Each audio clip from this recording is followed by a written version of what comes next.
और मनरेगा को समाप्त कर अब विकसित भारत जी राम जी, अब वो पूरा याद भी नहीं रहता, वो उसका जो है मनरेगा का तो राष्ट्रीय ग्रामीण रोजगार गारंटी योजना वो याद रहता था। ये नया आ गया। इस विषय में ज़रा बात ज़रूरी है, इसलिए कि ग्रामीण अर्थव्यवस्था का ये एक बहुत बड़ा ज़रिया होता था। अब सरकार का कहना है कि हमने उसको रिप्लेस किया है और ये उससे भी बेहतर हम लेके आए हैं। 125 दिन तक हम इसमें रोजगार दे रहे हैं, पहले वाले में 100 दिन दे रहे थे। ज़रा इसको विस्तार से बताइए सिंघवी साहब। आप ये सब चीज़ आज आप बहुत दुर्भाग्यपूर्ण विषयों को उठा रहे हैं लेकिन महत्वपूर्ण इशू है, इसलिए पहला वाला भी मैंने जो बोला और ये उससे भी ज़्यादा दुर्भाग्यपूर्ण है जी। और इसको आप किसी भी पहलू से देखिए, ये है जिद वाली राजनीति, ये है हट वाली राजनीति, ये है बहुमत वाली राजनीति आंख बंद करके। इसका कोई भी पहलू सही नहीं है और जिस प्रकार से प्रेजेंट हो रहा है वो फ्रॉड है। उल्टा झूठ बोलना एक चीज़ होती है, जानबूझकर दुष्परिणाम जानकर मूर्ख बनाने की प्रक्रिया करके झूठ बोलना को फ्रॉड कहा जाता है। एक तो आपने नाम बदला जी, चलिए उसको छोड़ दीजिए एक बार, वो बहुत महत्वपूर्ण मैं मानता हूँ। मजाक है, अपमान है, सस्ता मजाक है। मतलब ये सब कहते हैं दूसरी हत्या है महात्मा गांधी की बगैर। महात्मा गांधी को फर्क नहीं पड़ता है इसका। महात्मा गांधी का आप नाम रखे फर्क पड़ता है उनको क्या? महात्मा गांधी को आप किसी भी नाम नहीं रखिए, वो इतने महान पुरुष हैं कि वो रहेंगे हमेशा। लेकिन ये एक सस्ती मजाक है। ये मजाक महात्मा गांधी पे तो है ही, लेकिन ये मजाक है कि भाई जो पूरा भारतवर्ष शुरू हुआ 2014 से, पूरा ये अस्तित्व इस देश का, इस लोगों का 2014 से। और मेरे पहले कोई सरकार नहीं थी, मेरे पहले कोई प्रधानमंत्री नहीं था, मेरे पहले कोई राजनीतिक पार्टी नहीं थी, कोई सोच नहीं थी, कोई संस्कृति नहीं थी, कोई इतिहास नहीं था, कोई विरासत नहीं थी। ये दुर्भाग्य है इस बात का। नंबर 2, ये फ्रॉड क्यों है? आप ये समझिए कि 25% सिर्फ मटेरियल्स का पे करती थी, इसमें हमेशा करती थी प्रदेश सरकार पे, ये लोग जानते नहीं है, लेकिन सिर्फ मटेरियल्स का, और वो 25%। आजकल पूरे एसेट का, मटेरियल सिर्फ नहीं जी, वो पे करेंगे 60%। अब आप आज बताइए, आज इस संशोधन के पहले कितने वर्षों, कम से कम 5 वर्षों से बीजेपी के खुद के प्रदेश खड़े हुए हल्ला कर रहे हैं कि जीएसटी का हमारा मुआवजा नहीं मिलता जी, हम मर रहे हैं। पहले शायद मुझे ध्यान आ रहा है 90 और 10 था, 10% राज्यों का, हाँ, और 90% केंद्र नहीं, और साथ में मटेरियल्स के हिस्से में 25%। जी। तो इस मुद्दे को छोड़कर जी, संघीय ढांचे में डिस्ट्रीब्यूशन ऑफ फंड्स पे हल्ला था, जीएसटी शेयरिंग पे तो बहुत बड़ा हल्ला था, कितने लाख करोड़ की बात है, आंकड़े हमारे पास हैं। जी, बिल्कुल। कोविड का बहाना हटा तो उसके बाद और हल्ला बढ़ा। उसके वक्त अगर आप इसको ये करते हैं, जहाँ की आपके पास कोई प्रदेश हो, बीजेपी शासित प्रदेश भी बोलता नहीं होगा, इतना हल्ला नहीं करता, अंदर से रो रहे हैं कि उनका पैसा नहीं है हमारे खुद के नागरिकों के लिए, अब हम ये कैसे करेंगे? ये दूसरा। तीसरा, इसमें 2 या 3 चीज़ें मूल थी। ऑन डिमांड था ये कानून का महत्व क्या था यूपीए के कानून का, कि मैं कानूनी रूप से मैं डिमांड कर सकता हूं, जैसे कि मेरे को आप चांटा नहीं मार सकते जी, ये कानूनी हक है कि नहीं? मेरे पास ये कानूनी हक है कि रास्ते चलते मेरे को आप गोली नहीं मार सकते। उसी तरह से कानूनी हक बनाया था कि मैं 30 दिन रोजगार मांग सकता हूं, 90 दिन। वो चला गया। अब आपका हक नहीं रहा। अब इसको टारगेटेड बनाया है कि जो अवेलेबल होगा और नीड होगी, नीड सबसे इंपॉर्टेंट आ गई है, हटा दिया है को। चौथा, नीड होगी सिर्फ 5 एरियाज में, तो इसके दिन बढ़ाने का जो फ्रॉड किया है उसमें हर तरफ से इसको समेट दिया है। 125 दिन का मायने नहीं है, आप डिमांड नहीं कर सकते। पहले था वो किसी भी एसेट के लिए, तालाब, वॉल्स, अब 4 एसेट स्पेसिफाई किए हैं कि इन 4 क्षेत्रों में हमको चाहिए, आवश्यक है, तो वहीं काम मिलेगा। तो अगर मैं आज डिमांड करता हूँ, तभी तो डिमांड चलेगी ना जी। मैं आज डिमांड करता हूँ काम चाहिए, मेरे डिस्ट्रिक्ट में वो 4 में से एक भी एरिया की ज़रूरत आवश्यकता नहीं है, तो फिर कुछ नहीं है। नहीं हो सकता। तो डिमांड कहाँ गई आपकी फिर? 4 स्पेसिफाइड है, एक्ट में स्पेसिफाइड है, अब संशोधन में पूरा इसका जो मूल तत्व है, अस्मिता थी, वो थी ऑन डिमांड रोजगार मिलेगा। उसके बाद एक और कटौती 2 महीने निकाल दिए बीच के, 2 महीने मिलकर 3 महीने निकाल दिए, वो जो सोइंग सीजन होता है वगैरह।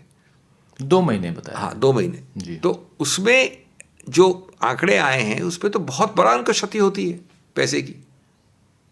इसका मतलब क्या हुआ कि हम मानते हैं कि 2 महीने आपको रोजगार की आवश्यकता नहीं है। जी। ये किसने बोला आपको? ये किसने बोला आपको कि 2 महीने आपको? सब लोग क्या सोइंग सीजन में व्यस्त होते हैं, रोजगार होता है उनके पास? ये किसने बताया आप? 2 महीने तो बहुत बड़ा टाइम होता है किसान के। मतलब 1/6 हिस्सा निकाल दिया साल से आपने। जी। एकदम अलाउड ही नहीं है, डिमांड छोड़ो, कुछ मिलता ही नहीं है आपको उस वक्त। नहीं मिलता।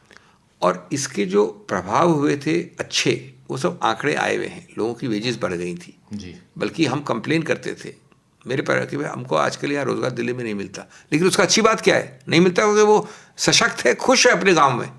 बिल्कुल। हमारे यहाँ काम नहीं करता, हमको तकलीफ हो, अलग बात है। तो इसलिए इसको फ्रॉड बना के ये कहा गया। क्यों? सिर्फ एक कारण है, नाम हमारा होना चाहिए, हमने नई चीज़ की।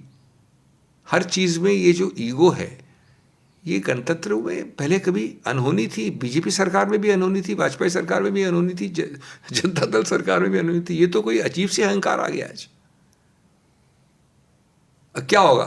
सरकारें बदलेंगी, चिरायु तो होती नहीं है, नहीं। फिर वापस इसको बदलेंगे, उससे किसका देश का फायदा होगा? ये रहने वाला तो है नहीं। घाटा तो हो चुका ना। ये तो रहने वाला तो है नहीं, ये तो बदलेगा वापस इसका बदलेगा, स्वरूप। बिल्कुल। लेकिन आपने नुकसान जो करा तो कर दिया आपने। जी। अब 2 साल और करेंगे, 3 साल और करेंगे नुकसान। और इसमें आंकड़े प्रकाशित हैं कि गांव वालों की जो वेजेस और रोजगार बढ़े हैं वो ज़बरदस्त बढ़े हैं। जी। ये बात अलग है कि वो भाई थोड़ा निकम्मा हो सकता है, बैठ सकता है घर में अपने गांव के परिप्रेक्ष्य में, लेकिन उसको जो एक सशक्तिकरण मिला है, उसी तो बनाया गया था ये कानून। बिल्कुल, रोजगार गारंटी कानून है ये तो। लेकिन एक चीज़ जरा क्लेरिफाई कीजिए। और एक चीज़ और थी कि आपने कहा, ये कहते हैं बार बार कि साहब इसमें लीक था, करप्शन था। वो तो हमेशा से रहेगा। तो आप करप्शन को बंद करिए, प्लग करिए, आप संशोधन करिए, सुधार करिए, इसको जगह मजबूत करिए। यहाँ तो आपने baby with the bath water, जब आप नहलाते हैं तो बच्चे की जो गंदगी होती है तो पानी फेंकना है, बच्चे को फेंकना है? पानी फेंको ना आप बच्चे को भी फेंक रहे उठा के। दोनों फेंक दिया। लेकिन इसको कैसे देखा जाए? अगर जैसे आप बता रहे हैं, इसका मतलब है कि पूरा का पूरा ये जो कानून है मनरेगा जो था, उसको इन्होंने खत्म कर दिया। उसकी मैं समझता हूँ एक हड्डी कुछ छोड़ दी होगी, वो भी नहीं छोड़ी, कुछ हड्डी वड्डी कुछ ढांचा छोड़ रखा होगा, लेकिन उसकी पूरी बदन, उसकी पूरी चमड़ी, उसकी पूरी आधार, उसका पूरा उद्देश्य, उसकी पूरी व्यापकता, उसकी आत्मा तो बहुत पहले खत्म कर दी। वो तो नाम बदलने से शुरू खत्म कर दी। वो कोई टूटा फूटा ढांचा छोड़ दिया, खंडर कह लीजिए उसका, खंडर तो छोड़ा ही है। अभी हमारे कंट्री में है एक डिमांड की स्कीम, कोई ना कोई। वो डिमांड क्या होगी क्या नहीं होगी हमने बता दिया मैंने आपको। जी जी। जरा चूंकि आप कांग्रेस पार्टी के प्रवक्ता भी हैं, उस लिहाज से ज़रा, और कांग्रेस पार्टी इस पे काफ़ी सीरियस नज़र आ रही है इस मुद्दे पे। सोनिया जी का आर्टिकल आया, हालांकि सोनिया गांधी ऐसे तमाम मसलों पे काफ़ी सीरियस नज़र आती हैं। अरावली पे भी उन्होंने पिछले महीने आर्टिकल लिखा था, हिंदू में ये आर्टिकल लिखा। आगे क्या रणनीति है कांग्रेस की? देखिए, कांग्रेस पार्टी में आपको मैं एक इतिहास पे ले जाऊं, ये हमने कानून आसानी से हमारी पार्टी में भी पास नहीं किया था, बहुत जद्दोजहद हुआ था। इसमें कई महीने लगे थे और ये सोचा गया था बहुत सोच समझ के कि क्या हम इसको अफोर्ड कर पाएंगे, क्योंकि ये दुनिया की सबसे बड़ी रोजगार स्कीम है, दुनिया की सबसे बड़ी सामाजिक कल्याण की रोजगार की स्कीम थी ये। उसमें कई सारी स्टडीज़ हुई, आपस में आरोप प्रत्यारोप हुआ पार्टी के अंदर, कई लोग नहीं माने थे। NHC ने इसमें स्टडीज़ की, एडवाइजरी कमेटी ने, फिर पास हुआ। तो ये शोपीस है कांग्रेस का। कांग्रेस से वैसे उस वक्त अपने UPA 1 में दुनिया की सबसे बड़ी रोजगार स्कीम, दुनिया की सबसे बड़ी बीमा स्कीम, दुनिया की सबसे बड़े खाद्य पदार्थ की सुरक्षा की चक्र बनाना, इस तरह की बहुत चीज़ें की थी। राइट टू फूड, और उसमें सबके लिए पैसे की बजटिंग की गई, कैलकुलेशन किया गया। उसमें पहले कहा गया नहीं कर सकते इतना, इसको कम करो, कहा नहीं इस तरह से पैसे निकालो, व्यापकता बनाई गई, सोच समझ के किया गया। तो उस तो हमारी शो पीस है, तो हम इसको तो पूरी तरह से, मैं CWC अटेंड कर रहा हूँ 27 तारीख को जी 27 को है वहाँ पर ये बड़ा मेजर मुद्दा होगा जी। इसमें अखिल भारतीय अभियान शुरू हो गया है। अब देखिए गणतंत्र में ज़्यादा कर नहीं सकते कुछ, मैं आपके गले के अंदर मुंह में हाथ डाल के तो कुछ निकाल नहीं सकता हूँ। और ये सिर्फ एक अहंकार की राजनीति और जिद की राजनीति कि मैं बहुमत में हूँ तो मैं जो मर्जी कर सकता हूँ। तो ये हम बताएंगे कि ये श्रम विरोधी है, लेकिन श्रम की बात नहीं है, लेबर तो बहुत छोटा शब्द है मैं समझता हूँ इसमें। ये ग्रामीण जो लाखों करोड़ों लोग हैं, जो आप मान गए कि कोविड में सबसे बड़ा सुरक्षा चक्र ये था, उसकी हत्या है। महात्मा गांधी की हत्या तो है ही, लेकिन इसकी हत्या है, जो जीवित लोग हैं अभी।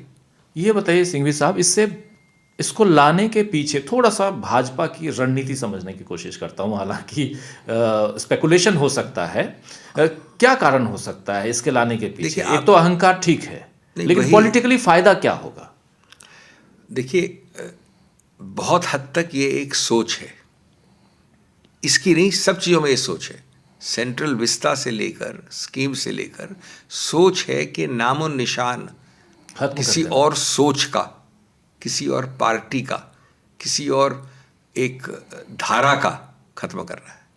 ये सबसे पहले वहाँ से शुरू होता है, और इसके लिए ज़रूरी है समझना कि ये इसका मैनिफेस्टेशन अलग अलग तरीके, मूल सोच वही है, इसका मैनिफेस्टेशन अलग अलग तरीके से होता है।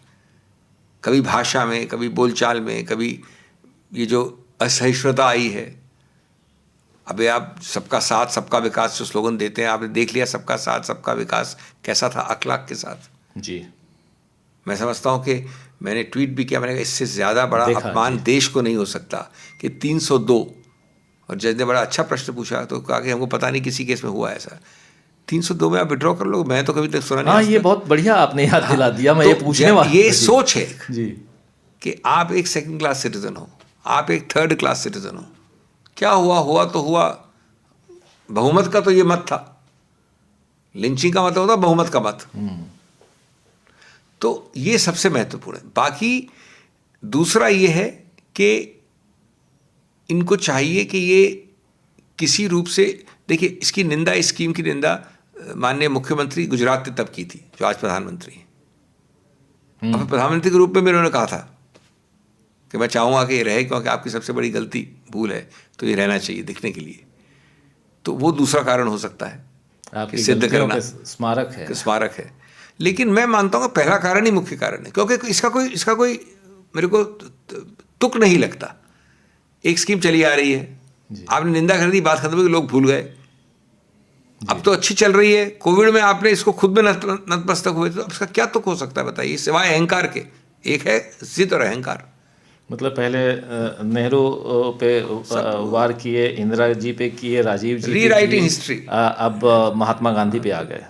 ये महात्मा गांधी की इतनी बात नहीं है, ये पिछले सरकार की एक बहुत शोपी स्कीम है, इसकी बात है। महात्मा गांधी तो कोलैटरल डैमेज हो गए इसमें क्योंकि आपको अपना एक छाप छोड़ने के नाम भी बदलना पड़ता है जी। लेकिन वो जानते हैं कि महात्मा गांधी को किसी नाम की आवश्यकता नहीं है, नामकरण नहीं हो तो इसलिए वो ये नहीं, उनका ये उद्देश्य नहीं कह रहा हूँ है कि वो महात्मा गांधी का नाम मिटा दें, लेकिन ये बहुत छोटी सोच है कि मैं अपना नाम, अपना अस्तित्व दिखाऊं, अपनी पहचान बताऊं, अपनी आइडेंटिटी छोड़ूं, अपना हस्ताक्षर छोड़ूं, अपना सिग्नेचर छोड़ूं, अपनी तस्वीर छोड़ूं। ये गलत है जी। उसमें कोलैटरल डैमेज निश्चित रूप से महात्मा गांधी जी भी हैं। जी जी बिल्कुल बिल्कुल। अभी